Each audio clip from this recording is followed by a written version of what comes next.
En forme, donc on a le méga menu, on a la page d'accueil, on a déjà quasiment tout fait au niveau, on va dire, de la structure graphique du site.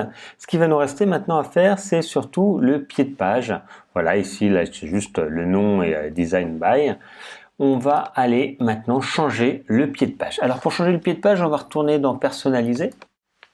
Apparence personnalisée. Alors attendez, juste enregistrer les dernières modifications.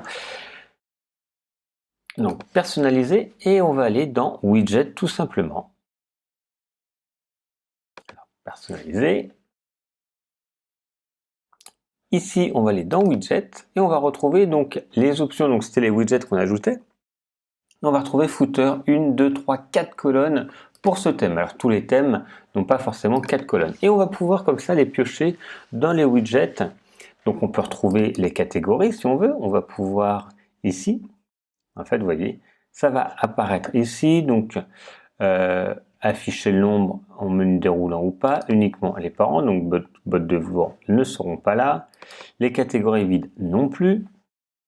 Voilà, on peut choisir le nom, catégorie, donc nos produits par exemple, ou catégorie produits, on peut laisser, peu importe. Je peux mettre maintenant dans la deuxième colonne de nouveau un widget. Donc ce widget pourrait être également une image si on veut. Je vais aller chercher une image et on va mettre, peu importe, allez hop, une basket de nouveau. Je fais avec les éléments que j'ai et on va voir apparaître ici la basket. Voilà, ça peut être également un choix hein, comme vous voulez. On peut rajouter un deuxième widget en dessous hein, si vous voulez, mais là il y a 4 colonnes déjà pour remplir.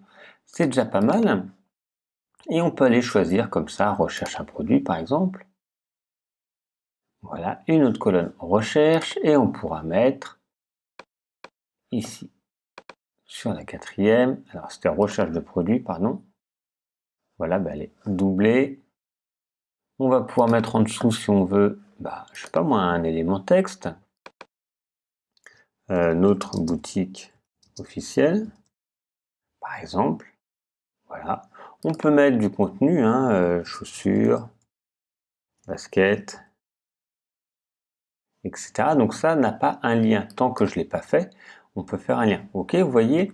Donc en fait, on pourra également avec ce système de texte plutôt rajouter s'il y a des éléments qu'on ne trouve pas finalement. Si vous voulez remettre tout le menu mais que vous n'arrivez pas à le retrouver ou à pas le mettre, vous pouvez le mettre ici. Ok.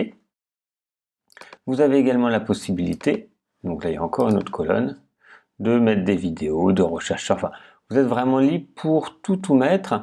Vous pouvez mettre même le méga menu pour qu'il réapparaisse ici. Voilà, il va apparaître normalement. Voilà. Tout le méga menu réapparaît de nouveau ici. Donc là, bon, c'est un peu le bazar, mais vous voyez, il y a tout qui apparaît. Vous avez la possibilité de faire tous ces éléments. Ok. Et vous pouvez vraiment rajouter tout ce que vous voulez, comme vous le voulez. Si vous ne voulez pas, là je vais modifier le menu à la volée, mais c'est pas celui que je veux faire, pardon.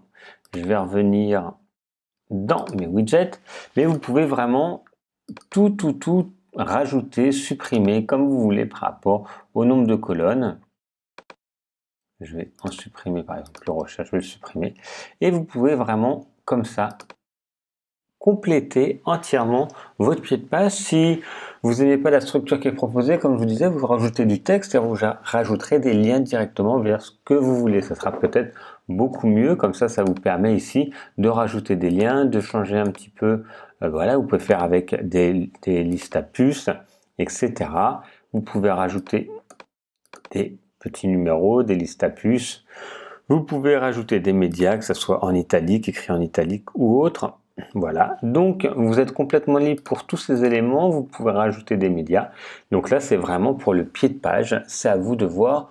N'hésitez pas à regarder, comme je vous dis au début, surtout si vous n'êtes pas inspiré, pour regarder ce que font un peu les concurrents. Vous voyez, donc là, il y aura peut-être pour l'inscription newsletter, ici, il y a des logos tout simplement, donc qui correspondent à une série d'images, etc. Donc voilà pour personnaliser le pied de page.